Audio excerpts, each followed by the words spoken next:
আল ইমামুল আদিল। ইমানের শাসক যারা হবে কিয়ামতের ময়দানে এক নম্বরে আরশের নিচে স্থান দিবেন যিনি, তিনি কে? আল্লাহ। নেই পরের বাদশা শাসক হওয়ার দরকার আছে না নাই? এটা কেমন? শেখ হাসিনা কিছুদিন আগে বলছে না, আমি বর্ডারের আশেপাশে আছি, চট করে ঢুকে পড়বো, ঠিক বলেছে নাকি? বলে তো শেখ হাসিনা চট করে ঢুকতে চেয়েছে, আমরা বলবো আপনি চট করে ঢুকে পারেন, আমরা কট করে ধরে ফেলবো, ঠিক কট করে ধরে ফেলবো, তারপরে যা করার করা যায়। তো যাই হোক, এটা আমাদের উদ্দেশ্য হলো এই যে শেখ হাসিনা যেমন চট করে ঢুকতে চেয়েছে, আমরা যদি ইমামুল আদিল নেই বলেন নেতা, নেই বলেন বাদশা শাসক আমরা যদি তৈরি না করি, আল্লাহকে সংসদের ভিতর দিয়ে চট করে একজন নেতা পাঠিয়ে দেবে না? নেতা পাঠিয়ে দেবে না, আমাকে আপনাকে তৈরি করতে হবে, ঠিক ঠিক ভাইরা আমার, বাবাজিরা আমার। দুই নম্বরে যারা আরশের নিচে স্থান পাবেন, বিশ্বনবী জানিয়ে দিয়েছেন ওয়াশাবুন নাশা ফি ইবাদাতি রাব্বিহি, ওই যুবকদেরকে আল্লাহ স্থান দিয়ে দিবে আরশের নিচে যার যৌবনকালটা একজনের ইবাদতে কাটায়, তিনি কে? আল্লাহ। আল্লাহর ইবাদতে যৌবনকালটা কাটানো দরকার, কিন্তু অনেক যুবকেরা তারা চিন্তা করে যে না, দুনিয়াটা মস্ত বড়, খাওয়া দাওয়া ফুর্তি করো, ঠিক কিনা? যে আমার তো অনেক জীবন বাকি, অনেক জীবন এখনো বাকি, তো আমি যা ইচ্ছা তাই করতে থাকি। আচ্ছা বলেন তো, অনেক যুবক মোটরসাইকেল এমন জোরে টান দেয়, 20-25 বছর বয়স, একদম ট্রাকের তলে পড়ে স্পট ডেড, আছে না? সঙ্গে সঙ্গে মারা যায়। কিন্তু এই যুবকের ইচ্ছা ছিল না সুন্দরী মেয়ে বিয়ে করবে, তারপরে 6 ডিজিট স্যালারি, লক্ষ টাকা বেতনের ইনকাম করবে, বাড়ি গাড়ি করবে, ইচ্ছা ছিল না? কিছু ছিল। তার সব ইচ্ছা বাস্তবায়ন করেন নাই কে? আল্লাহ। এই জন্য নিঃশ্বাসের কোনো বিশ্বাস নাই। যুবক বয়সে আল্লাহর ইবাদত করতে হবে, না হলে যদি চিন্তা করে মুরব্বী বয়স হওয়ার পরে করব, ওই যৌবন বয়সে তার জীবন কেড়ে নিতে পারেন যিনি, তিনি কে? চোখের পলকে তুমি হতে পারো না, চোখের পলকে তুমি হতে পারো না, ঠিক কিনা? চিরতরে বন্ধ হবে তোমারই নিঃশ্বাস, চিরতরে বন্ধ হবে তোমারই নিঃশ্বাস, হবে এলান তোমারই নাম মসজিদের মাইকে, হবে এলান তোমারই নাম মসজিদের মাইকে, বাড়িওয়ালা নাই রে বাড়ি, নাই রে দুনিয়াতে, বাড়িওয়ালা নাই রে বাড়ি, নাই রে দুনিয়াতে, বাড়িওয়ালা নাই রে বাড়ি, নাই রে দুনিয়াতে, ঠিক কিনা? বিশ্বাসের কোনো বিশ্বাস নাই, সব কিছু থেকে যাবে, আমার আপনার চলে আসতে হবে একজন ডাক দিলে, তিনি কে? সেই আল্লাহর জন্য যৌবন বয়সে ইবাদত করার দরকার আছে না নাই? অনেকে চিন্তা করে, খারাপ কাজের জন্য আহ্বান করে।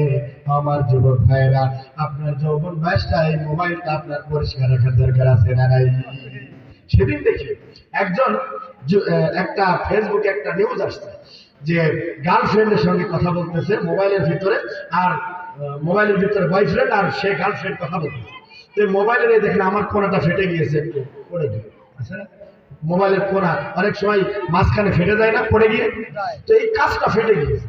তো এই মোবাইলটা হলো গার্লফ্রেন্ড, আর মোবাইলের ভিতরে বয়ফ্রেন্ডের সঙ্গে কথা বলতে গিয়ে চরম উত্তেজিত হয়ে গিয়েছে, তখন মোবাইলে কিস দিয়েছে। কিস দেওয়ার কারণে ওই যে মোবাইলের ফাটা কাজ ছিল, ফট কেটে গিয়েছে। নাউজুবিল্লাহ, ঝামেলা আছে না নাই?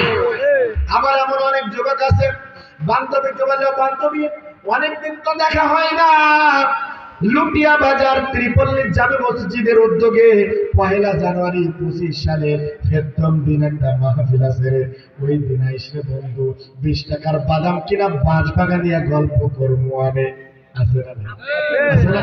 আমার সেখানে কিন্তু নিউজ আছে, ভাই দেখা করার তো সুযোগ পাচ্ছি না, তো ওই মাহফিলের দিন আসিস কেন অন্ধকারে 20 টাকার বাদাম কিনা বাঁশ বাগানে বসে বসে মুটমুট করে খাবো, আছে না নাই? ভাইরা আমার, বাবাজিরা আমার, এমনটা করা যাবে নাকি? এমনটা করা যাবে না। বরং আপনার যৌবনকালটা আল্লাহর ইবাদতে যদি কাটিয়ে দিতে পারেন, আরশের নিচে যিনি স্থান দিয়ে দিবেন পরকালে, তিনি কে?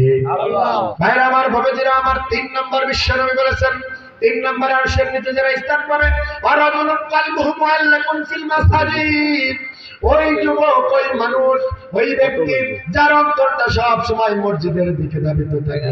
দরকার আছে না নাই? যে আমরা এখনই শেষ করে দেব ইনশাআল্লাহ। রাগ করতেছেন আপনারা? অনেক রাত হয়ে গিয়েছে।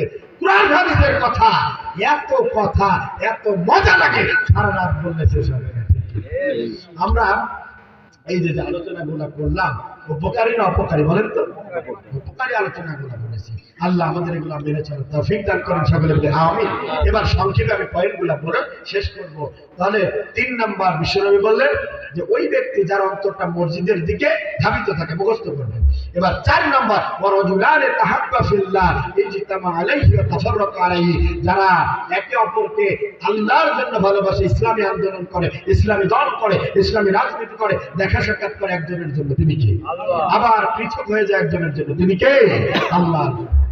এরপরে 5 নম্বর বিশ্বনবী বলেন ওয়ারাজুলুন দাআত ইমরাআতুন যাতু মানসিবিন ওয়া জামালিন ফাকালা ইন্নী আখাফুল্লাহ, কোন সুন্দর পুরুষকে যদি খারাপ কোনো নারী খারাপ কাজের জন্য আহ্বান করে, প্রেমের প্রস্তাব দেয়, হারাম রিলেশনের প্রস্তাব দেয়, জেনাবা বিচারের প্রস্তাব দেয়, ওই যুবক সঙ্গে সঙ্গে ওই মহিলাকে, ওই নারীকে, মেয়েকে জানিয়ে দিবে ইন্নী আখাফুল্লাহ, আমরা ভয় করি একজনকে, তিনি কে? আল্লাহ। এভাবে করে ওই যুবক, ওই বয়ফ্রেন্ড যদি খারাপ কাজ ছেড়ে দেয়, আল্লাহর ভয়ে আল্লাহ রাব্বুল আলামিন আরশের নিচে স্থান দিয়ে দিবে।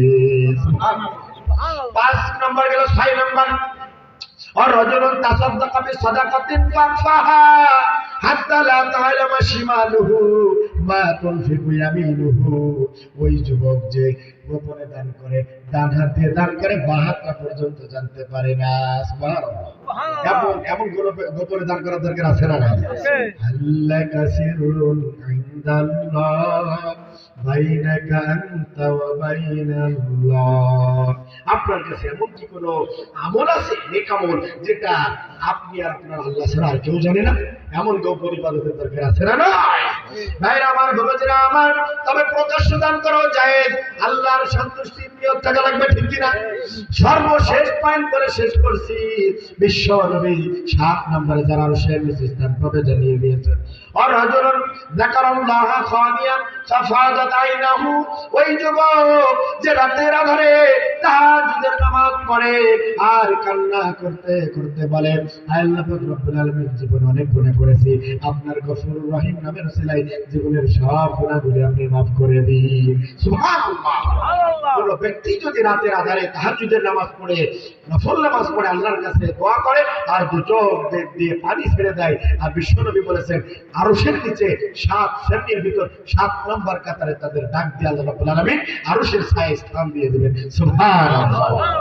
আমরা কোরআন এবং হাদিসের আলোকে যে কথাগুলি বললাম, আমার মুখ দিয়ে অপ্রয়োজনীয় যদি কোনো কথা বের হয়ে থাকে, আল্লাহ যেন মস্তিষ্ক থেকে দূর করে দেন, সকলে বলি আমিন। এবং প্রয়োজনীয় যে কথাগুলি আমরা আলোচনা করেছি, বলেছি, এগুলো যেন আমরা পালন করতে পারি, দুনিয়া এবং পরকালে যেন আমরা উপকৃত হতে পারি, আল্লাহ তৌফিক দান করেন, সকলে বলি আমিন। তাহলে